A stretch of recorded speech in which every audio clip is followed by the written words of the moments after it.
Hello, my name is Michael Thompson, and I'm 35 years old. I live in Denver, Colorado, where the mountain air carries both hopes and heartaches through the snow-dusted neighborhoods. I work as a software engineer for a mid-sized tech company. But today I need to tell you about the moment that changed everything between 3 generations of men in my family. It's a story about expectations, hidden talents, and how sometimes the people we love most can wound us the deepest. Before we jump back in, tell us where you're tuning in from and if this story touches you. Make sure you're subscribed because tomorrow I've saved something extra special for you. To understand what happened at Oak Ridge Elementary's winter play last December, I need to take you back to where it all began, the small town of Millfield, Ohio, where I grew up under the watchful and often harsh eye of my father, Robert. Thompson. Robert was what you might call a traditionalist, with rigid ideas about masculinity and success.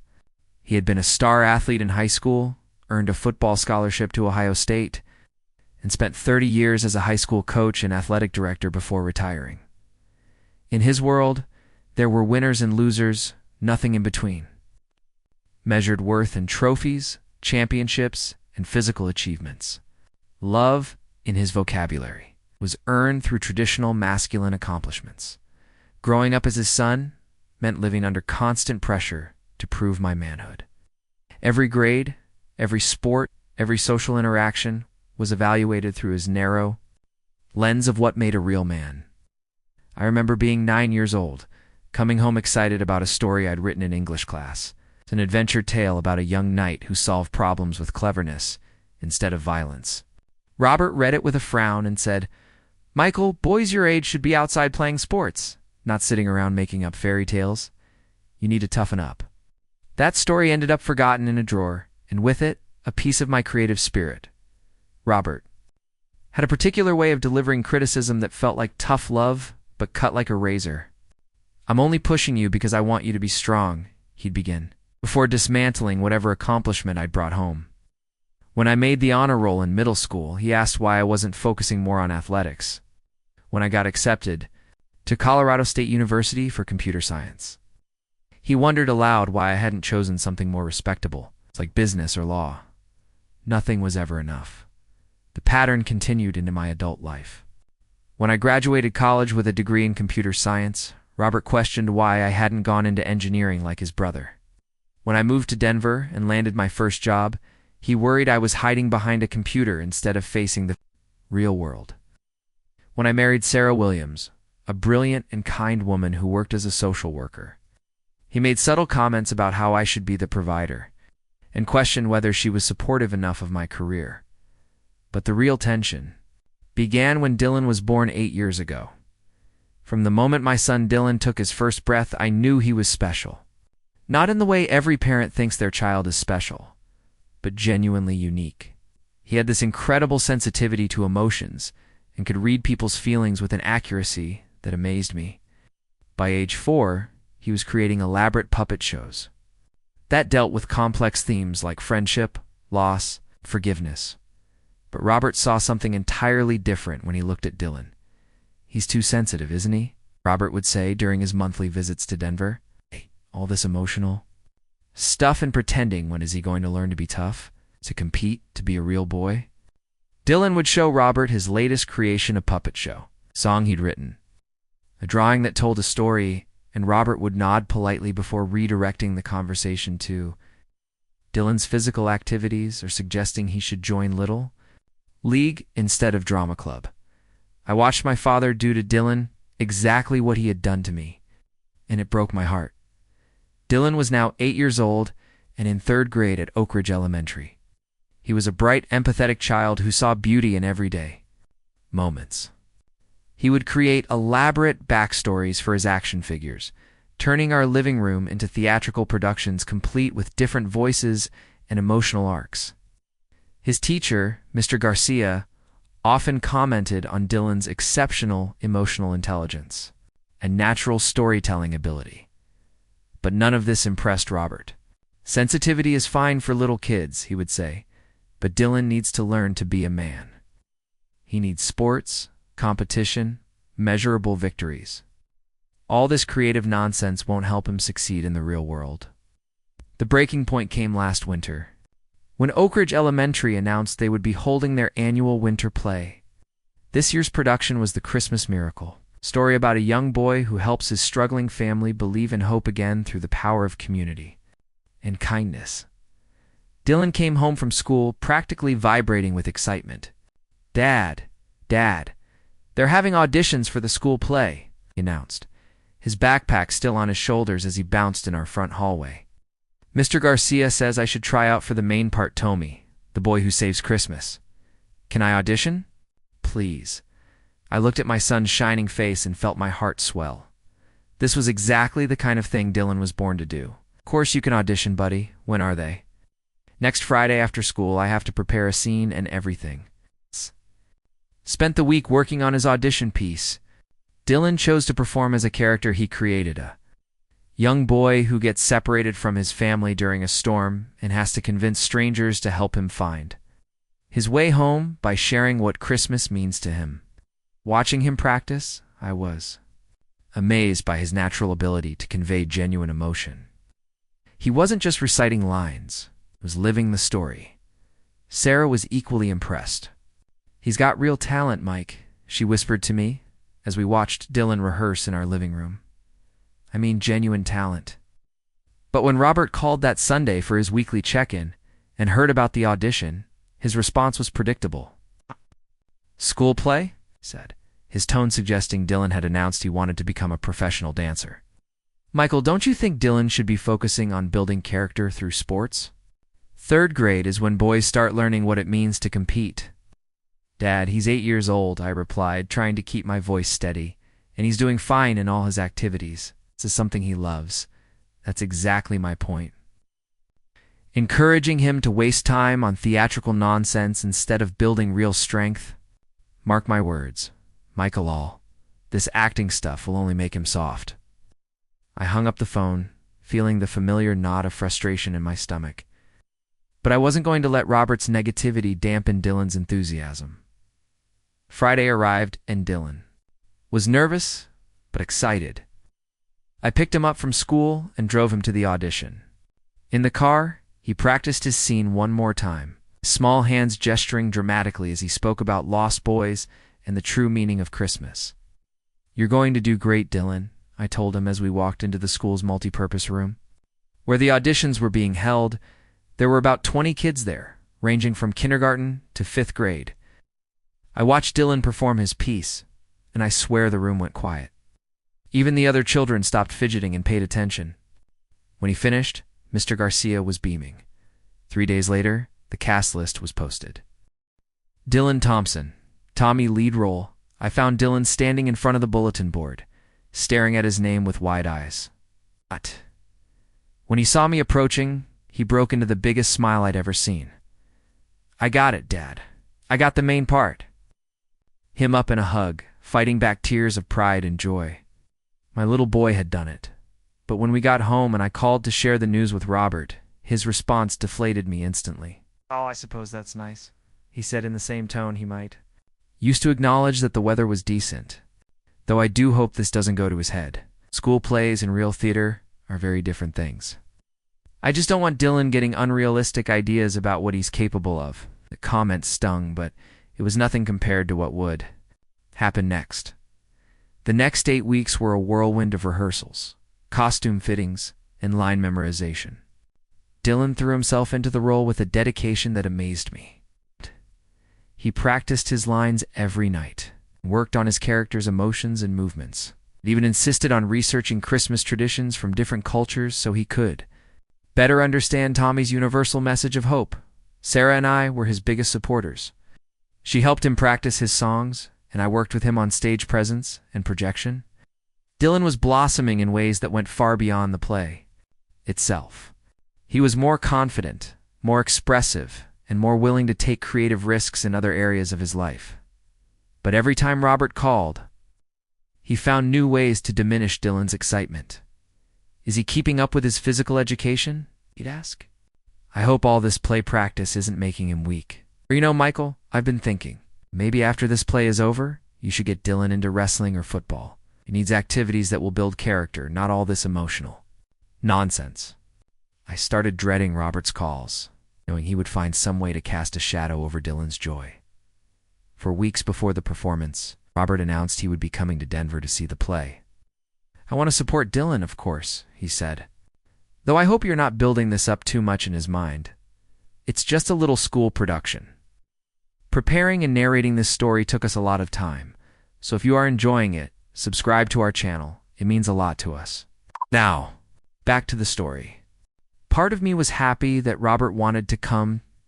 Dylan loved his grandfather, despite Robert's critical nature. But another part of me was terrified. I knew Robert well enough to predict that he would find something to criticize, some way to diminish Dylan's accomplishment. I was right to be worried. Robert arrived 3 days before the performance, and from the moment he walked into our house, he began his subtle campaign of negativity. "The house looks good, Michael," he said, his eyes scanning our living room with the practiced eye of someone looking for weaknesses. "Though you might want to do something about that loose floorboard near the kitchen. A man should keep his house in proper order." He hugged Dylan, but when Dylan immediately launched into an enthusiastic description of his costume and his favorite scenes, Robert's responses were lukewarm at best. "That sounds interesting, son," he would say, "or I'm sure you're working very hard." The night before the performance, Dylan gave us a private preview in our living room. He performed 3 of Tommy's key monologues, and watching him, I was struck once again by his natural talent. He inhabited the character completely, his voice taking on different qualities when he spoke to different people, his movements natural and purposeful. Sarah and I applauded enthusiastically when he finished, but Robert's response was measured and distant. "That was very nice, Dylan," he said. "You've certainly memorized your lines well." That was it. No praise for Dylan's performance, no recognition of his obvious talent, just acknowledgement that he had done the basic requirement of learning his lines. I saw Dylan's face fall slightly, though he tried to hide his disappointment. That night, after Dylan had gone to bed, Robert and I were cleaning up the dinner dishes when he made the comment that would haunt me for weeks. "Michael, I hope you're not setting Dylan up for failure," he said, his tone casual as if he were commenting on the weather. "He's trying very hard, but we both know he's just, well, average." "There's nothing wrong with being average, of course, but I worry you're encouraging unrealistic expectations." I felt like I'd been punched in the gut. "Dad, how can you say that? Did you see him perform tonight? He's incredibly talented." Robert sighed, the way he always did when he thought I was being naive. "Talent is more than just enthusiasm, Michael. Real talent is rare, and it's usually obvious from a very young age. Dylan is a sweet kid, and he's trying his best, but he's not exceptional. The sooner you accept that, the better it will be for everyone." I wanted to argue, to defend my son, to make Robert see what Sarah and I saw every day, but I knew from experience that arguing with Robert was futile. He had made up his mind, and nothing I said would change it. But his words cut deep, because they echoed the same criticisms he had leveled at me throughout my childhood. According to Robert, I had always been average to not quite athletic enough, not quite tough enough, not quite masculine enough to meet his standards. I had spent my entire adult life trying to prove him wrong. And now he was doing the same thing to Dylan. The next evening was the performance. Oak Ridge Elementary's multipurpose room had been transformed into a theater, with rows of folding chairs facing a small stage decorated with Christmas trees and painted backdrops of a snowy village. Parents, grandparents, and siblings filled the seats, cameras and phones ready to capture the magic. Dylan was backstage with the other children, probably nervous, but excited. I had helped him with his costume that afternoon, simple but elegant. An outfit of dark pants, a white shirt, and a red scarf that made him look both timeless and innocent. He looked confident and ready. Robert, Sarah, and I found seats in the 4th row. Robert was dressed in his usual formal attire, looking like he was attending a business meeting rather than a children's play. He checked his watch several times and commented on the amateur quality of the decorations. "Well," he said, looking around the room, "I suppose this is charming in its own way, very quaint. The lights dimmed, and the play began. From the moment Dylan stepped onto that stage, something magical happened. He didn't just perform the role of Tommy, he became Tommy. His voice carried perfectly across the room. His movements were natural and confident, and his interactions with the other children seemed effortless and genuine. In the story, Tommy's family is struggling financially and has lost hope for Christmas. Tommy must help them remember what the holiday truly means by bringing together their community and showing that the greatest gifts are love, kindness, and connection. Dylan's performance was captivating. He delivered his lines with perfect timing, his emotional range impressive for such a young performer. When Tommy first realizes his family might not have Christmas, Dylan's face showed genuine heartbreak. When Tommy rallies the community at the end, Dylan's joy was infectious. The entire audience was moved by his sincerity. I glanced at Sarah, and I could see tears in her eyes. She was as moved as I was by our son's performance. But when I looked at Robert, his expression was unreadable. He watched politely, applauded at the appropriate moments, but showed no signs of being particularly impressed or moved. The play ended. 2. Thunderous applause. Dylan and the other children took their bows, their faces glowing with pride and accomplishment. Parents stood up, cheering for their young performers. After the curtain call, we waited in the hallway for Dylan to come. Out of the dressing area, other parents were talking excitedly about the performance, many of them specifically praising Dylan's work. "Your son was incredible," said a man I recognized as the father of one of Dylan's classmates. "He's a natural performer." "Dylan was absolutely captivating," added another mother. "He really carried the whole production."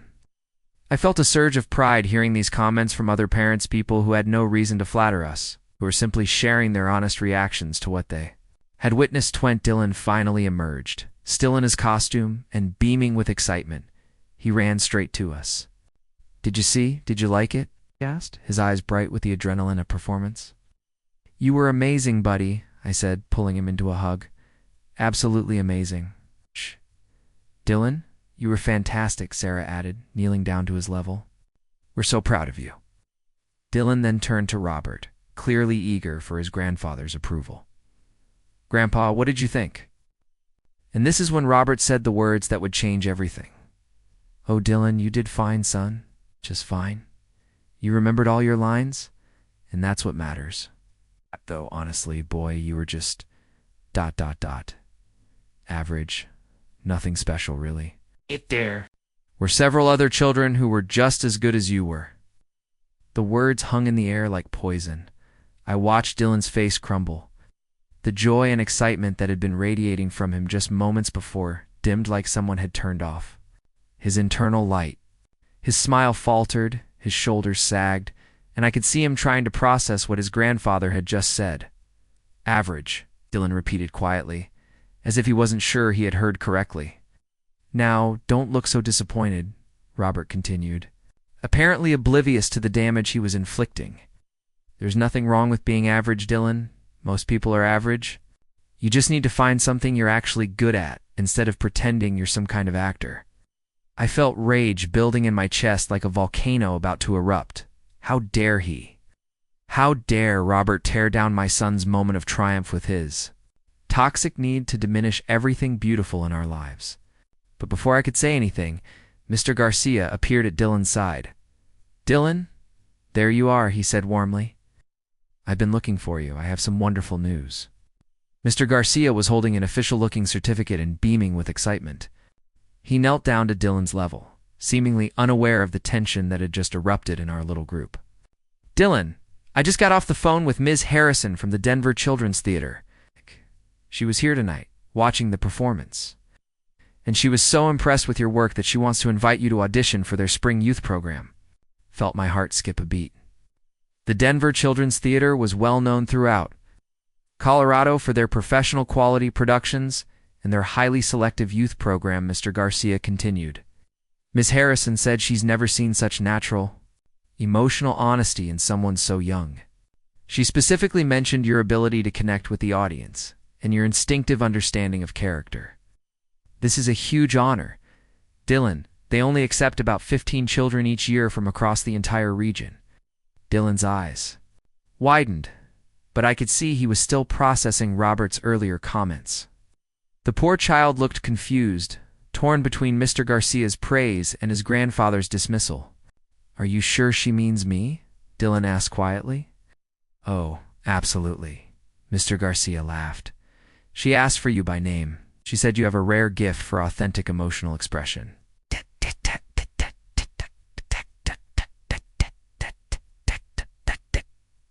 Here's her card, and this certificate recognizes you as tonight's outstanding young performer. Mr. Garcia handed Dylan the certificate, which read, "Presented to Dylan Thompson for exceptional artistic achievement and natural talent in the performing arts." I looked at Robert, expecting to see some acknowledgement that he had been wrong, some recognition of Dylan's genuine talent.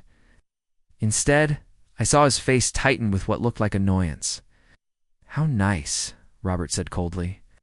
"Though I hope this doesn't give Dylan unrealistic ideas about his future.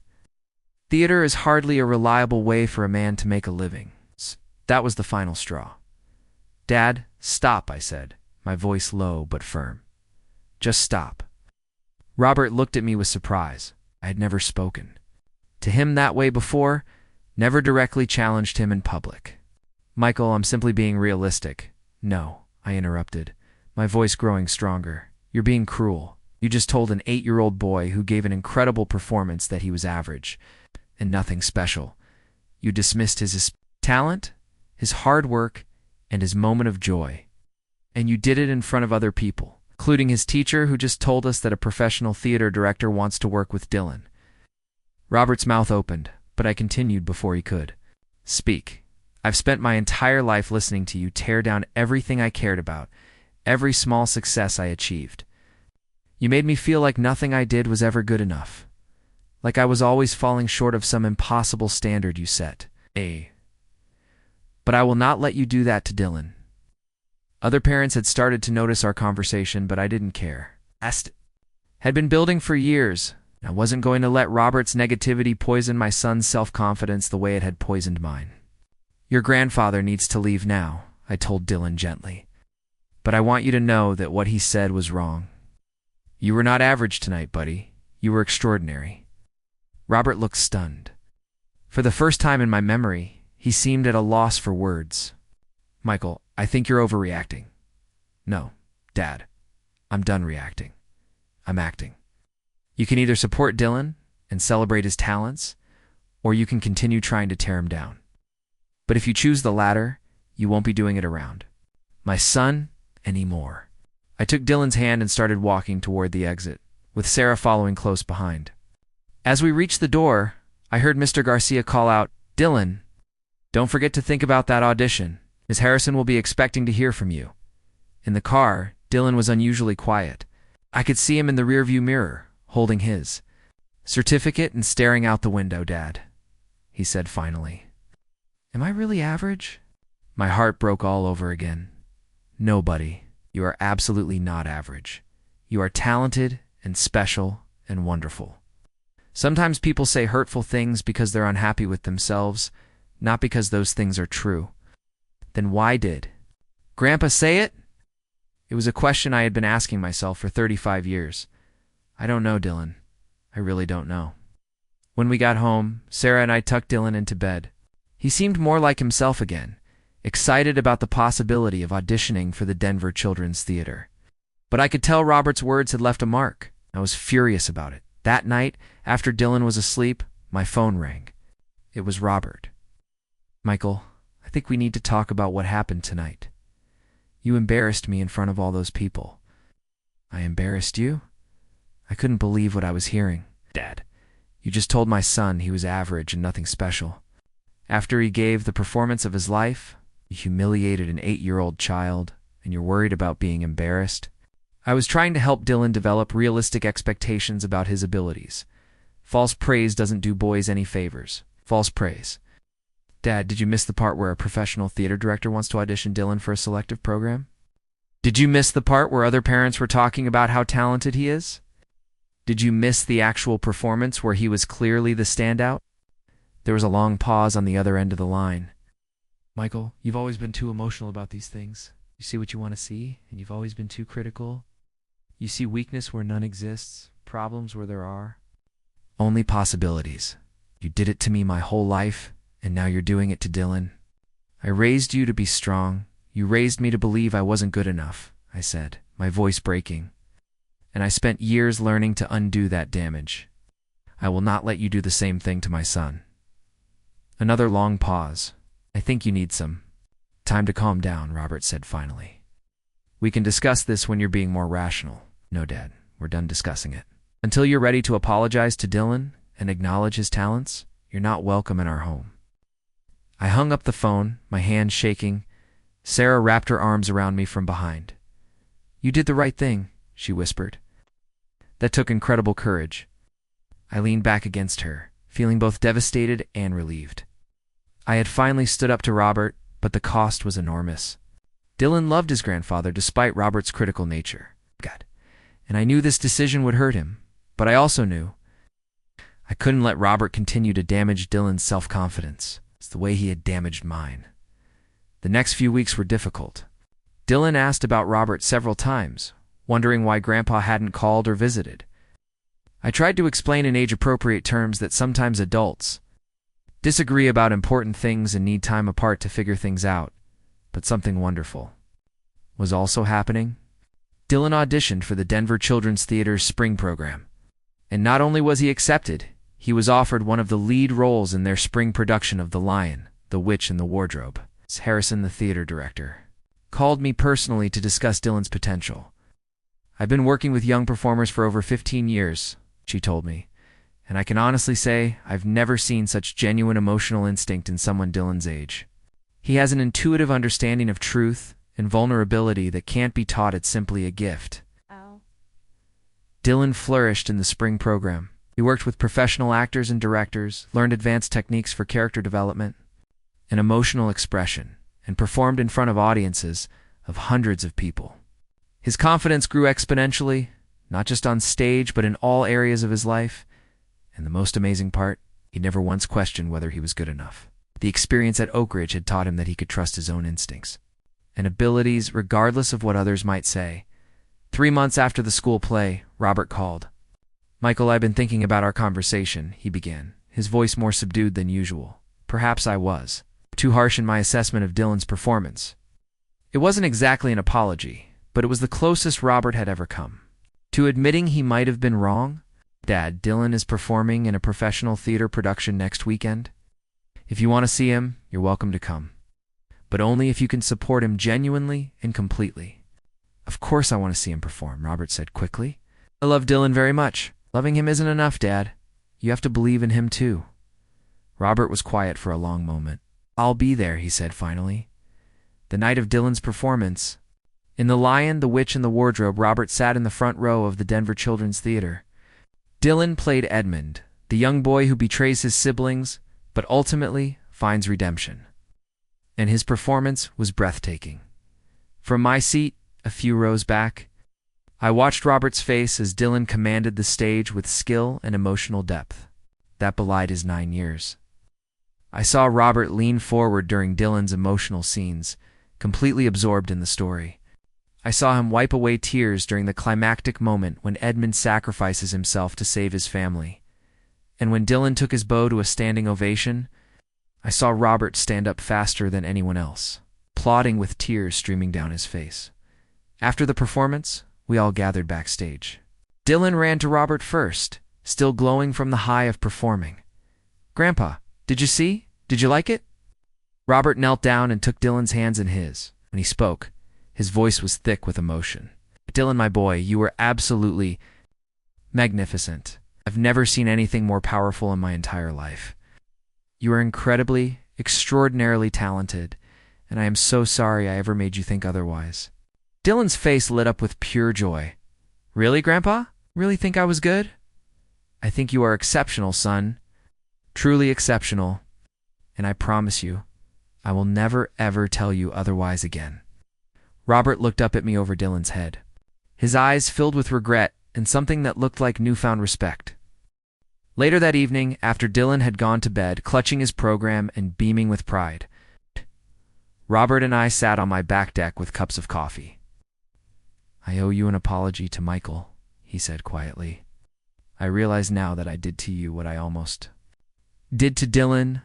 I spent so many years trying to toughen you up that I ended up breaking your spirit instead." I felt tears welling up in my eyes. "Dad, why? Why couldn't you just believe in us?"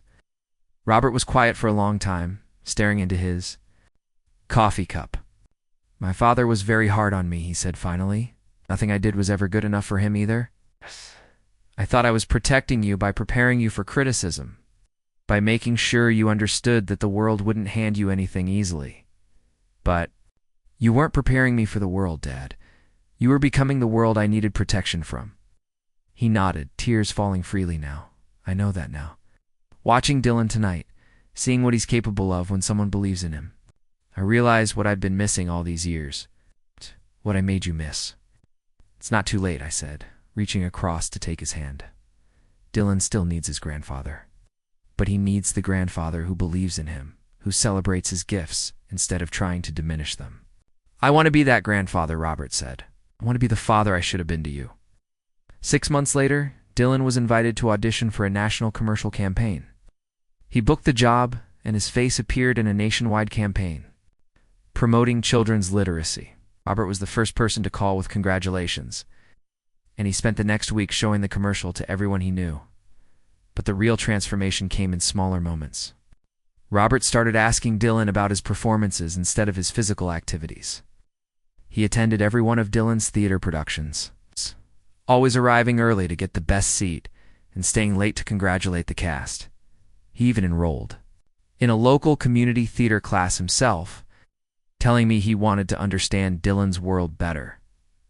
Most importantly, Robert learned to see Dylan really see him for who he was instead of trying to mold him into someone else.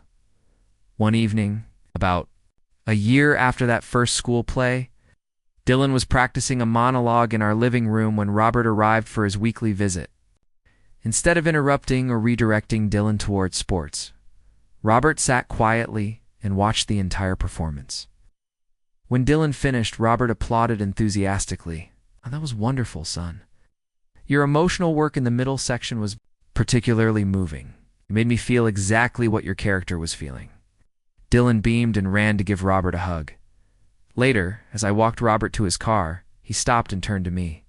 "You know, Michael, I spent so many years being afraid that if I praised you too much, you'd become soft or develop unrealistic expectations. But watching Dylan this past year, I've learned something important. Boys don't need protection from their own dreams. They need support to achieve them." I smiled, thinking about how far we'd all come.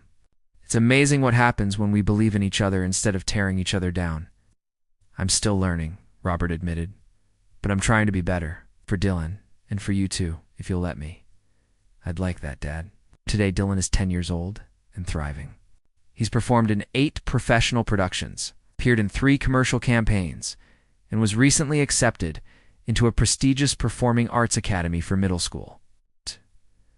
But more than any external recognition, what makes me proudest is his unshakable confidence in himself and his abilities.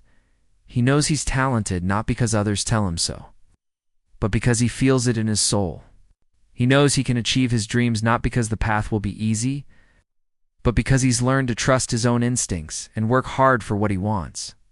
And Robert, he's become Dylan's biggest champion, keeps a scrapbook of all Dylan's reviews and achievements, attends every performance, and has even started volunteering at the community theater. He tells anyone who will listen about his incredibly talented grandson. But perhaps the most healing part of this journey has been what it's done for my relationship with Robert. We've started having real conversations about his childhood, about the pressure he felt to be tough and how that shaped his parenting. We've talked about my childhood too, about the wounds that needed healing and the dreams that were deferred but not destroyed. I'm back in therapy, working through decades of self-doubt that Robert's criticism created. And Robert is in therapy too, learning to recognize and change the patterns of negativity that defined his interactions with the people he loved most. It's not easy work for either of us, but it's necessary work. We're breaking a cycle of criticism and fear that has run through generations of men in our family. We're learning to celebrate instead of diminish, to support instead of tear down, to believe instead of doubt. And Dylan? Dylan is growing up knowing he is exceptional, knowing his dreams are valid, knowing that the people who love him will fight for his success rather than predict his failure. Last week, Dylan came home from school with a story he'd written for his English class. It was about a young boy who learns to fly. And the last line was, "He soared not because others believed he could, but because he believed in himself." When he read it to us at dinner, Robert had tears in his eyes. "That's beautiful, Dylan," he said, "and so true. The most important person who needs to believe in you is you." Dylan smiled and said, "I know, Grandpa. You taught me that." Robert looked at me across the table, his eyes wide with surprise and gratitude. He had spent months learning to be a better grandfather, never realizing that in doing so, he had become a teacher of the most important lesson of all, self-belief. This story doesn't end with Dylan's success on stage, though that success continues to grow. It ends with something much more valuable. A family that has learned to see each other clearly, to celebrate each other's gifts, and to support each other's dreams. It ends with the understanding that love isn't about protection from disappointment, about providing the foundation of belief and support that makes even the biggest dreams feel possible. And it ends with 3 generations of men who finally understand that we are not average, not mediocre, not fine. We are exceptional, each in our own way. And we deserve to be celebrated for exactly who we are. Sometimes the most powerful thing you can do for someone you love is simply believe in them. Not conditionally, not with reservations, not with warnings, about the harsh realities of the world. Just believe in them completely and without hesitation. Because when you truly believe in someone, you give them permission to believe in themselves. And that, more than any talent or opportunity or lucky break, is the foundation upon which all dreams are built. Dylan is 10 years old, and he knows without question that he can achieve anything he sets his mind to. Not because life will be easy, but because he has learned the most important lesson of all. He is worthy of his own dreams. And that lesson, more than any performance or award or recognition, is the greatest gift we could have given him. Up next, you've got 2 more standout stories right on your screen. If this one hits the mark, you won't want to pass these up. Just click and check them out. And don't forget to subscribe and turn on the notification bell so you don't miss any upload from us.